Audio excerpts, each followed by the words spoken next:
Assalamualaikum warahmatullahi wabarakatuh. Alhamdulillahirabbil alamin.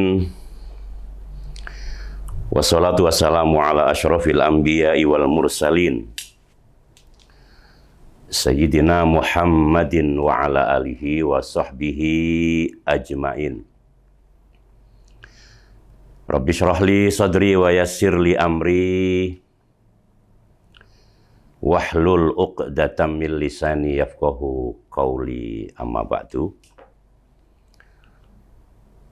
Pemirsa yang sangat saya hormati, alhamdulillah bersyukur kehadirat Allah Subhanahu wa taala. Pada tahun ini 1444 Hijriah ini kita semua dipertemukan oleh Allah dengan bulan Ramadan. Bulan yang penuh dengan keistimewaan. Di antara keistimewaan bulan Ramadan yang tidak bisa kita dapatkan di bulan yang lain, yang pertama adalah terkait besarnya pahala bagi orang-orang yang berpuasa di bulan Ramadan. Di dalam hadis qudsinya Allah menyatakan fa innahu li wa ana ajzi bihi. Bahwasanya orang-orang yang berpuasa di bulan Ramadan yang ikhlas lillahi ta'ala, hanya mengharap ridho dari Allah, maka yang akan memberikan pahalanya adalah Allah Subhanahu wa ta'ala. Tidak ada orang lain yang tahu, bahkan Kanjeng Nabi dan Malaikat Jibril pun juga tidak tahu seberapa besar pahala puasa di bulan Ramadan, illallah, kecuali Allah yang mengetahui. Ini berbeda dengan amal-amal ibadah yang lain yang memang langsung ditunjukkan besaran pahalanya oleh Allah melalui Rasul Muhammad SAW. Satu contoh, sholat berjamaah dibandingkan dengan sholat sendirian adalah 27 derajat. Jadi kalau sholat sendirian hanya dapat 1, tapi kalau sholat berjamaah mendapatkan 27 derajat. Ada lagi, misalkan seperti sholat Jumat. Sholat Jumat itu sebagaimana dijelaskan dalam hadis Rasul Muhammad SAW. Orang-orang yang melaksanakan sholat Jumat dengan sempurna, maka Allah memberikan pahala kepada dia, orang yang sholat Jumatnya itu sempurna, sebagaimana pahala 100 orang yang mati syahid. Nah, artinya apa? Ini pahala-pahala ibadah itu dijelaskan oleh Allah seberapa besar pahala yang akan didapatkan. Tapi untuk puasa Ramadan ini, Allah tidak memberikan penjelasan terkait besaran pahala orang-orang yang melakukan ibadah puasa di bulan Ramadan yang hanya ihtisaban, ya, mengharap ridho dari Allah Subhanahu wa ta'ala. Fa innahu li wa ana ajzi bihi.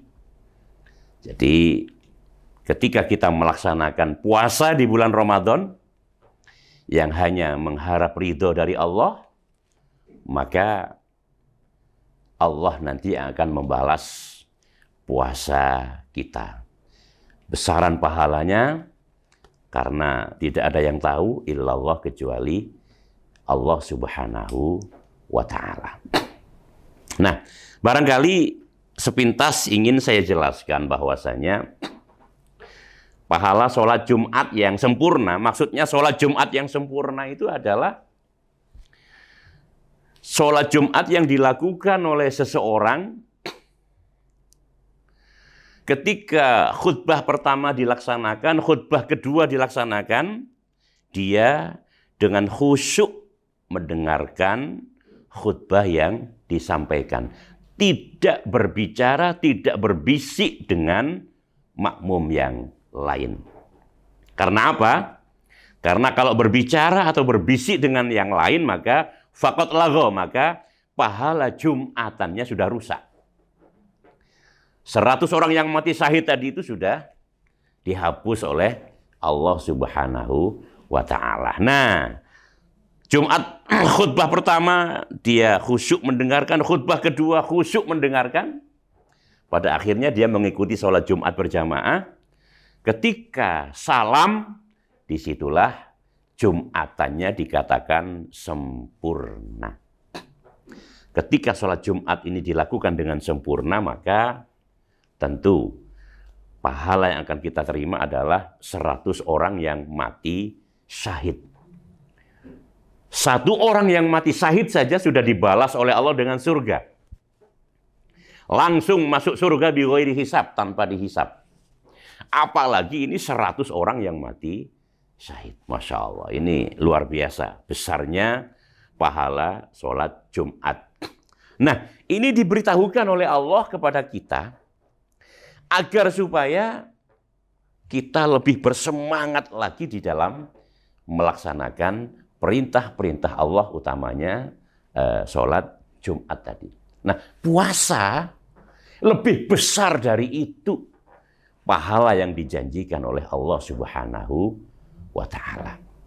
Nah, oleh karena itu, mari puasa bulan Ramadan kali ini harus betul-betul kita manfaatkan dengan sebaik-baiknya. Karena apa? Karena kita tidak ada yang tahu apakah di Ramadan yang akan datang kita masih dipertemukan oleh Allah Subhanahu wa ta'ala. Kita tidak ada yang bisa menjamin bisa bertemu dengan Ramadan yang akan datang. Mumpung saat ini kita bertemu dengan Ramadan, manfaatkan, pergunakan pertemuan kita dengan Ramadan kali ini dengan sebaik-baiknya untuk melaksanakan dan mendekatkan diri kepada Allah Subhanahu wa ta'ala.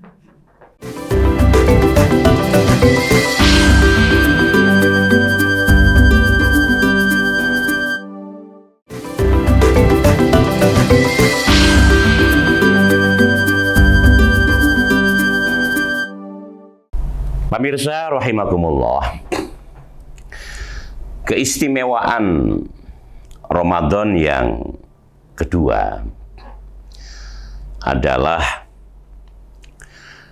di bulan suci Ramadan ini kita disunnahkan untuk melaksanakan sholat taraweh. Sholat taraweh ini tidak ada di luar bulan Ramadan, tidak ada. Adanya hanya di bulan Ramadan saja. Nah, sholat taraweh ini walaupun sunnah, tapi pahalanya luar biasa besar yang dijanjikan oleh Allah Subhanahu wa ta'ala. Dari malam pertama, malam kedua, malam ketiga, pahalanya berbeda-beda. Pahalanya berbeda-beda. Nah, terkait pelaksanaan sholat taraweh, ini tentu ketika kita di bulan suci Ramadan, semakin banyak kita melakukan amal ibadah, melakukan amal-amal soleh, maka semakin banyak pula pahala yang kita dapatkan. Sebagaimana yang kita ketahui sampai saat ini memang di Mekah maupun di Madinah itu sholat tarawihnya 20 rakaat. Ditambah witir 3 rakaat. Pernah dulu pada zaman Khalifah, kalau tidak keliru Khalifah Utsman, sholat tarawih di Madinah itu pernah para sahabat itu melakukannya dengan 36 rakaat. Mengapa? Karena kalau di Mekah ada istirahat sholat tarawih, mereka melakukannya dengan tawaf. Sementara di Madinah tidak ada. Tidak ada untuk tawaf ya. Istirahat ya istirahat. Kalau di Mekah, begitu 4 rakaat salam kemudian istirahat, maka dilakukan tawaf. Setelah tawaf baru kemudian diteruskan lagi sholat tarawihnya. Nah, orang-orang yang ada di Madinah iri kalau di sana lebih banyak pahalanya, maka mereka menambahkan sholat tarawih itu dengan 36 rakaat. Artinya apa? Fastabiqul khairat, berlomba-lomba untuk mencari pahala dari Allah Subhanahu wa Ta'ala. Ya, perkara hari ini ada saudara-saudara kita yang melaksanakan sholatnya 8 rakaat, ditambah witir 3 rakaat, monggo-monggo saja, tidak ada masalah. Karena itu memang juga ada hadis dari Sayyidatina Aisyah. Tapi bagaimanapun, di dalam Ramadan ini, mari kita tingkatkan amal-amal ibadah kita kepada Allah Subhanahu wa Ta'ala. Apakah itu ibadah yang hubungannya langsung dengan Allah, ataukah amal-amal ibadah yang hubungannya dengan sesama manusia. Memberikan makan terhadap orang-orang yang berpuasa, memberikan santunan kepada anak yatim. Ini adalah amal-amal ibadah yang kaitannya dengan sesama manusia. Harus sama-sama kita tingkatkan. Nah, selanjutnya, mengapa Ramadan ini dikatakan bulan yang penuh dengan keistimewaan? Karena seluruh amal ibadah yang kita lakukan dilipat gandakan pahalanya oleh Allah Subhanahu wa Ta'ala hingga 700 kali lipat. Jadi misalkan kita memberikan sedekah atau nasi bungkus kepada orang yang berpuasa, 1 nasi bungkus saja, Allah memberikan pahala kepada kita seperti memberikan 700 nasi bungkus, dilipat gandakan hingga 700 kali lipat. Sholat sunnah 1 rakaat saja di bulan Ramadan. Nah, apa ada sholat sunnah 1 rakaat? Ada. Sholat witir. Sholat witir itu paling sedikit 1 rakaat. Ya, 1 rakaat. Sholat sunnah 1 rakaat saja. Ketika itu kita laksanakan di dalam bulan suci Ramadan, Allah melipat gandakan sebagaimana kita melaksanakan sholat sunnah 700 rakaat. Kalau 2 rakaat tinggal mengalihkan saja. Nah, sholat sunat tarawih misalkan yang 20 rakaat tinggal dikalikan 700 kali lipat. Masya Allah. Artinya apa? Semakin banyak kita melakukan amal-amal ibadah, maka pahala kita di hadapan Allah Subhanahu wa Ta'ala juga akan semakin berlipat ganda. Kalau kita menyantuni anak yatim 10.000, maka bagaikan kita mendapatkan pahala dari Allah dilipat gandakan 10.000 kali 700. Masya Allah. Makanya di bulan suci Ramadan ini biasa kita kenal dengan bulan berzakat, bulan bersedekah, bulan berinfak. Pada umumnya warga masyarakat ketika ingin mengeluarkan zakatnya, dia masih menunggu bulan Ramadan. Karena apa? Karena lipat ganda pahalanya. Kalau zakat ini dikeluarkan sebelum Ramadan, misalkan 1 juta, ya sudah selesai kewajiban. Tapi kalau 1 juta ini diberikan pada bulan Ramadan, dikeluarkan pada bulan Ramadan, maka bagaikan dia pahala dari Allah mengeluarkan zakatnya itu 700 kali lipat. 700 juta. Masya Allah, ini luar biasa. Makanya, pemirsa sekalian, di bulan Ramadan ini, mari kita yang memiliki kelebihan rizki yang sudah sampai pada nisabnya, harus kita keluarkan zakatnya 2,5%. Mumpung kita berada di dalam bulan suci Ramadan. Nah, bagi kita yang masih belum sampai pada nisab, ya jangan hanya digegem saja, jangan pelit, maka keluarkan berupa sedekah atau infak. Kalau zakat ini kewajiban kita kalau sudah mencapai nisab. Tapi kalau belum mencapai nisab, maka kita keluarkan dalam bentuk sedekah atau infak. Nah.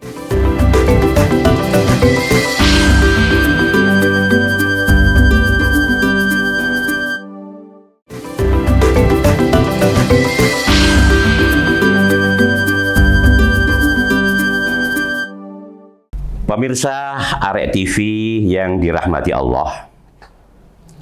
Selanjutnya kita tahu bahwasanya keistimewaan bulan Ramadan itu, di dalam bulan Ramadan ada yang namanya Lailatul Qadar. Sebagaimana dijelaskan oleh Allah Subhanahu wa taala di dalam Al-Qur'an, A'udzubillahi minasyaitonirrajim. Inna anzalnahu fi lailatul qadr. Wa ma adraka ma lailatul qadr. Lailatul qadri khairum min alfi syahr. Tanazzalul malaikatu warruhu fiha biizni rabbihim min kulli amrin salam. Hiya hatta matla'il fajr. Lailatul Qadar ini hanya diturunkan oleh Allah pada malam bulan suci Ramadan. Tidak pernah Allah menurunkan Lailatul Qadar di luar bulan Ramadan. Nah, bagaimana sih Lailatul Qadar ini, malam yang mulia? Lailatul Qadar ini sebagaimana dijelaskan tadi dalam Al-Quran, bahwasanya seluruh malaikat yang ada di langit dikawal oleh malaikat Jibril turun semua ke bumi. Dan mereka, para malaikat ini, memintakan ampunan kepada orang-orang yang saat itu melakukan ibadah kepada Allah Subhanahu wa ta'ala. Ya, berapa juta malaikat yang turun ke bumi, kita tidak tahu jumlahnya. Yang pasti di langit itu habis semuanya, mereka turun semua ke bumi dan mendoakan, memintakan ampunan kepada penduduk bumi yang malam itu melakukan amal-amal ibadah kepada Allah Subhanahu wa ta'ala. Nah, bagaimana kisah ceritanya sehingga Allah memberikan Lailatul Qadar kepada Kanjeng Nabi Muhammad dan umatnya? Sebagaimana dijelaskan dalam kitab Tafsir Sawi, bahwa ketika zaman Nabi Musa, ada umatnya Nabi Musa yang mampu berperang membela agama Allah selama 1000 bulan.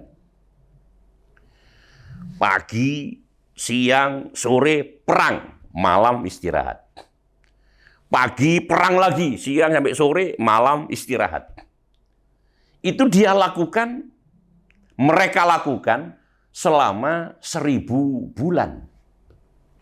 1000 bulan itu kalau dikuruskan dengan tahun, kurang lebih 83 tahun 4 bulan. Nah, mendengar cerita ini, Kanjeng Nabi hatinya kepingin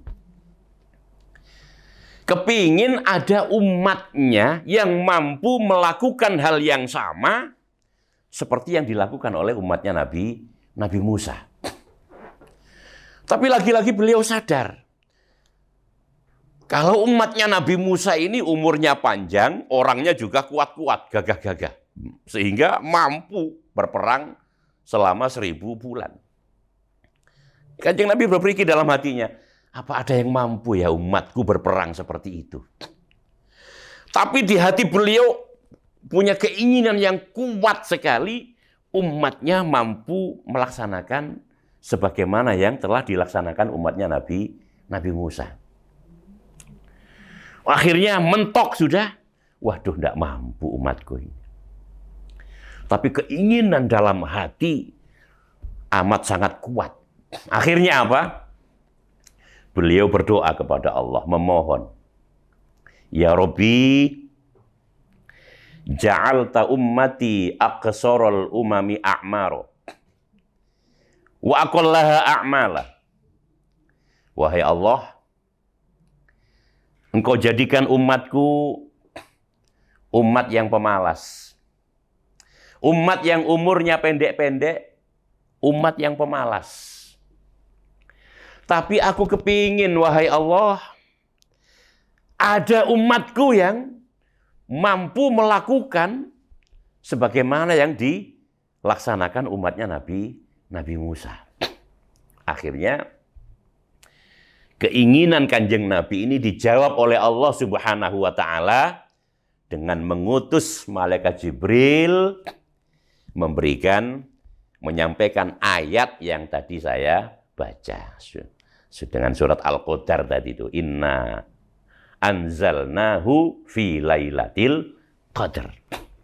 Nah, sehingga beliau dan umat beliau, kita semua, ketika malam itu melakukan ibadah kepada Allah bersamaan dengan turunnya Lailatul Qadar, maka Allah akan memberikan pahala sebagaimana yang Allah berikan kepada umatnya Nabi Musa. Berperang melawan orang-orang kafir selama 1000 bulan. Itu pahala yang dijanjikan oleh Allah manakala kita bertemu dengan Lailatul Qadar. Nah, pertanyaannya sekarang, apakah harus semalam suntuk kita melakukan ibadah itu? Tidak. Tidak. Sekali lagi tidak. Nah, yang terpenting, pada malam turunnya Lailatul Qadar itu kita melakukan ibadah kepada Allah. Apakah itu sholat maghribnya, sholat isya-nya, sholat terawihnya. Kok ketika kita sholat terawih bersamaan dengan turunnya Lailatul Qadar, karena Lailatul Qadar ini mulai ba'da maghrib sampai menjelang subuh. Dalam satu malam itu mulai ba'da maghrib sampai menjelang subuh. Sehingga ketika pada malam-malam itu kita melakukan ibadah, walaupun hanya sholat tarawih misalkan, maghrib, isya, lanjut tarawih, habis itu selesai, itu ketika bersamaan dengan turunnya Lailatul Qadar, maka Allah akan memberikan pahala sebagaimana pahala yang diberikan kepada umatnya Nabi Musa. Berperang selama 1000 bulan. Jadi tidak harus ibadah semalam suntuk. Nah, bagaimana dengan orang-orang yang memberikan sodako, menyantuni anak yatim pada malam hari, kok bersamaan dengan turunnya Lailatul Qadar? Sama. Allah juga memberikan pahala Lailatul Qadar itu kepada mereka yang melakukan amal-amal soleh, amal-amal ibadah.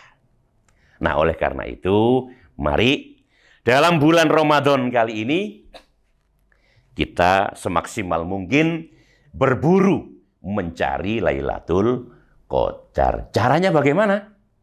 Jangan sampai ada waktu-waktu di bulan suci Ramadan, utamanya malam hari ini, yang kita lalui tanpa ibadah kepada Allah Subhanahu wa Ta'ala. Artinya, sholat tarawihnya kalau kita kerjakan mulai tanggal 1 Ramadan sampai akhir Ramadan tidak pernah lowong, bisa dipastikan kita mendapatkan pahala Lailatul Qadar. Nah, saya kira Ini penting untuk bahan kita semua, agar supaya di dalam Ramadan kali ini kita bisa memaksimalkan diri kita di dalam mengabdi, beribadah kepada Allah Subhanahu wa Ta'ala. Baik, terima kasih kepada Arek TV.